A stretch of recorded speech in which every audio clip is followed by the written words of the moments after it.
शहीद कॉमरेड गुरदास चटर्जी अमर रहे, शहीद गुरदास चटर्जी अमर रहे। इंकलाब जिंदाबाद, इंकलाब जिंदाबाद। कॉमरेड आनंद मातो को लाल लाल लाल सलाम। कॉमरेड आनंद मातो। अरे धनबाद का सांसद कैसे? साथियों, सबसे पहले तो मैं तमाम साथियों को धन्यवाद दूंगा जो अप्रैल की समय की गर्मी को झेलते हुए भी इतनी तादाद में यहाँ पर लोग देवरी पहुंचे। और हम समझते हैं जो इस वर्ष की भीड़ अगले बार से भी कहीं ज्यादा है, तो मैं तहे दिल से धन्यवाद दूंगा। और हम ये आशा भी करते हैं जो ये आशीर्वाद और प्यार जनता की हम लोगों के ऊपर हमेशा बना रहेगा। साथियों, मेरे पिता 1972 में सबसे पहले कोल इंडिया ईसीएल में नौकरी में ज्वाइन की और बाल्यकाल से या स्कूल के समय से ही वो हमेशा से नक्सल आंदोलन से जुड़े हुए रहे या नक्सल आंदोलन से प्रभावित रहे। तो मार्क्सवाद लेनिनवाद की विचारधारा स्कूल के समय से ही उनके ऊपर हावी था और हमेशा से उसी विचारधारा में वो अपनी अंतिम काल तक वो चले। नौकरी के दौरान वो बिहार कोलियरी कामगार यूनियन कॉमरेड ए.के. राय के संपर्क में आए और उसके बाद चापासरा एरिया की सचिव के रूप में वो काम करते रहे और यूनियन की मजबूती के लिए हमेशा से वो लड़ते रहे, मजदूरों की लड़ाई। वर्ष 1990 में पहली बार वो नेरसा विधानसभा क्षेत्र से वो चुनाव लड़े और उस समय एक नया चेहरा होने के बावजूद भी नेरसा की जनता ने उसे अपनाया और नेरसा की जनता उस समय की दबंग नेता जो हमारे ही पार्टी से आगे मिले हुआ करते थे, बाद में कांग्रेस में गए, केस स्टडी को हराकर पहली बार वो बिहार विधानसभा में गए और वो सिलसिला लगातार चलते रहा और लगातार 3 बार वो नेरसा विधानसभा क्षेत्र को बिहार असेंबली में वो रिप्रेजेंट किए। पूरी बिहार में इकलौता एमएलए होने के बावजूद भी हम समझते हैं जो सबसे ज्यादा ताकतवर या सबसे ज्यादा लड़ाकू, सबसे ज्यादा आम जनता या मजदूरों की लड़ाई करने वाले नेता के रूप में वो चिन्हित। बिहार विधानसभा में भी हमेशा यहाँ की क्षेत्र की समस्या, चंदन कियारी की समस्या, धनबाद के या बिहार के विभिन्न इलाकों की समस्या को वो हमेशा उठाया करते थे। हम उसके बाद हम लोगों ने तमाम रिकॉर्ड्स को सर्च किए तो देखें जो काफी ढेर सारे प्रश्न, ढेर सारे इश्यूज जो वो हमेशा उठाया करते थे। कोयलांचल में भी उनकी लड़ाई हमेशा से सबसे अव्वल रहते थे और कॉमरेड ए.के. राय, कॉमरेड एस.के. बख्शी एवं दूसरे नेताओं के पद चिन्ह पर चलते हुए वो हमेशा से कोयलांचल की कोयला मजदूरों की लड़ाई को वो आगे ले जाने के काम किए, जिसमें मुनीडी की लड़ाई, जिसमें 14 गांवों की बिजली और पानी जो बीसीसीएल ने काट दिया था, वहाँ 7 दिन की धरना में बैठकर उस बिजली पानी का बहाली करना, डीवीसी में 3 दिवसीय बंदी तालाबंदी करना, जिसके बाद वहां के विस्थापितों को नौकरी डीवीसी ने दिया जो काफी अरसों से बंद था। ऐसे कई लड़ाई उनके नेतृत्व में इस क्षेत्र में, कोयलांचल की क्षेत्र में हमेशा हुई। हम लोगों ने हमेशा से इस क्षेत्र के मजदूरों का मिनिमम वेजेस के सवाल हो, पीएफ की सवाल हो, ग्रेजुएटी की सवाल हो, हम लोगों ने हमेशा से लड़ाई किया है और उस आवाज को भी हम लोगों ने प्रमुखता से सभी जगह पर उठाया।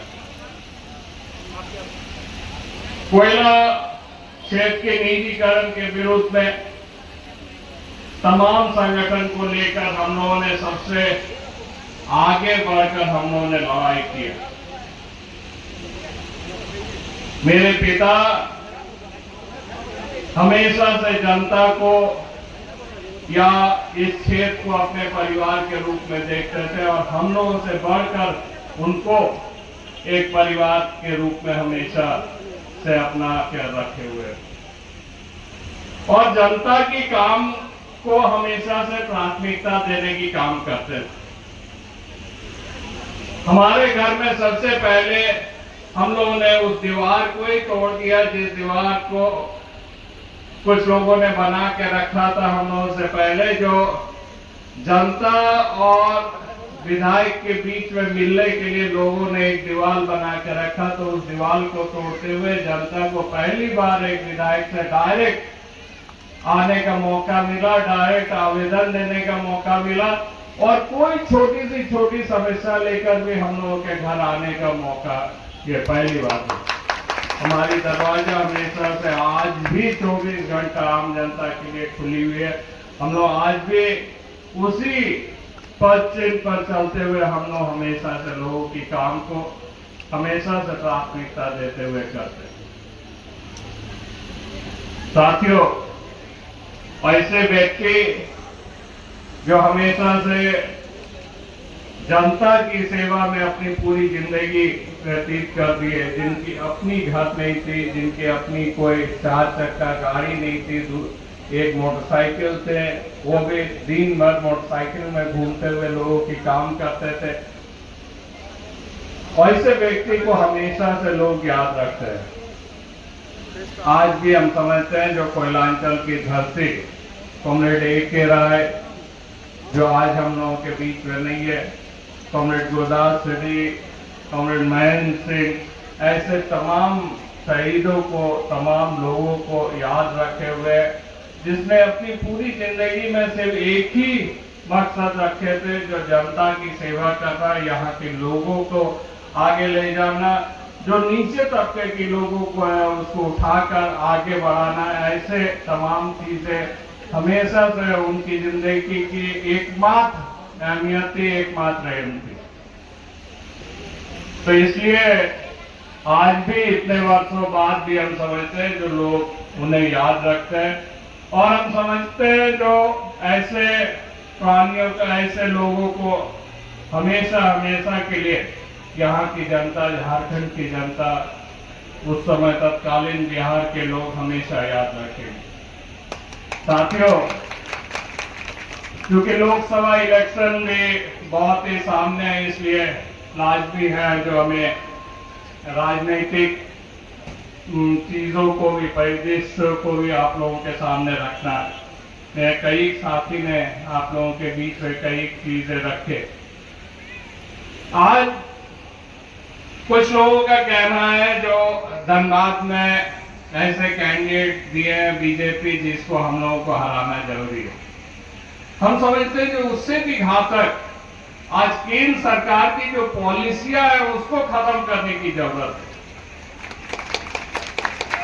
आज आप सभी नियमों में देखिए, लोग समझते नहीं है।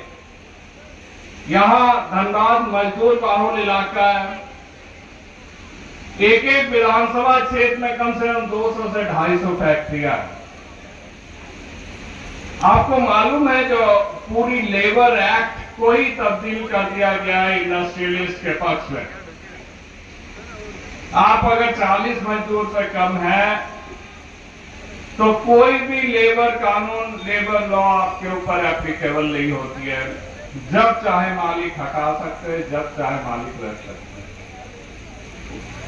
उनके ऊपर पीएफ नहीं लागू होगी, उनके ऊपर कोई भी कानून लागू नहीं होगी।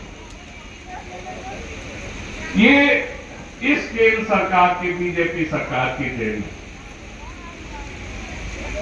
आपको मालूम है जो कोल इंडिया, देखिए बीसीसीएल अगर ना रहे, आप 2 मिनट के लिए सोचिए, जो बीसीसीएल नहीं है, आज से 30 साल बाद जब कोयला खत्म हो जाएगी तो धनबाद की परिदृश्य क्या होगा? हम तो रेगिस्तान से भी बदतर स्थिति में होंगे। हमें कुछ गड्ढा मिलेंगे, कहीं आग जलते हुए मिलेंगे, लोग धनबाद को छोड़ते हुए चले जाएंगे। उस कोयला जो आज के दिन सबसे प्रमुख रॉ मटेरियल है पूरी देश की या पूरे विश्व की, आप बोल सकते हैं, जिसकी 70% जो हम लोगों की बिजली की खपत होती है, 70% वो कोयला के उत्पादन से होती है, ना कि दूसरा कोई भी सोलर एनर्जी या दूसरे एनर्जी से होती है। उस कोयला क्षेत्र को भी निजीकरण या निजी हाथों में देने की योजना इस सरकार ने बना रही। आज आउटसोर्सिंग आई, फिर एमडीओ मोड आई, फिर रेवेन्यू शेयरिंग आई, जहां आप कोयला भी बेच सकते हैं। आप कुछ दिन बाद देखेंगे जो पूरी यूनिटी बीसीसीएल आप किसी अदानी या अंबानी को आपने बेच दी। वो अपने तरीके से माइनिंग करेंगे, प्राइवेट माइन जब आएगी तो वो अपने तरीके से मशीनीकरण करेंगे, माइनिंग करेंगे, और सैलरी कितनी देगी? हम लोग तो एनसीडब्ल्यू 9, 10, 11 की बात करते हैं, जो कोयला में परमानेंट मजदूर है। और जो आउटसोर्सिंग में काम करते हैं वो 9-10 हजार ही वेतन पाते हैं, उससे ज्यादा। एचपीसी सिर्फ कागज की पन्नों में ही रह जाती है और यहाँ 9-10 हजार सैलरी मिलती है। और कमाते कौन है? जो आउटसोर्सिंग के ठेकेदार है। देखिए, आप सारे ठेकेदारों को देख ले, वो ठेकेदार भी है, रंगदार भी है, वो नेता भी है। और इन लोग पुलिस प्रशासन एवं नेताओं के साथ मिलकर, गठजोड़ मिलाकर ये लोग कोयला चोरी भी करते हैं। तो ये लूट की जो